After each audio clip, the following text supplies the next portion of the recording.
বাবা জানো, এই ছেলেটা না অনেক মেধাবী, অনেক শিক্ষিত আর অনেক স্মার্ট একটা ছেলে।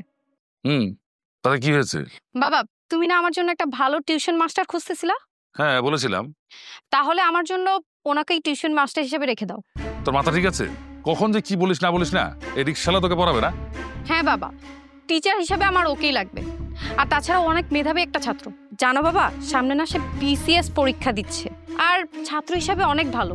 আমার মনে হয় আমি তার কাছে পড়লে অনেক ভালো রেজাল্ট করতে পারবো। তুই কখন যে কি আবদার করিস কিচ্ছুই বুঝি না। ঠিক আছে, তুই যখন বললি না করতে তার পারি না। এই শোনো, কালকে থেকে তুমি আমার মেয়েকে পড়াবে। না, আপনার মায়ের আমি পড়াইতে পারবো না। পারবে না মানে? আমি এমনিই অনেকগুলো টিউশনই করি, আর সেগুলোও সময় মতো পড়াইতে পারি না। আমার হাতে সময় নাই। এই ছেলে, তুমি জানো কার সাথে কথা বলতেছো? আমার নাম সাহেব আলী খান, আমি একজন শিল্পপতি। এই এলাকায় কেউ নাই যে আমার মুখের উপরে কথা বলে।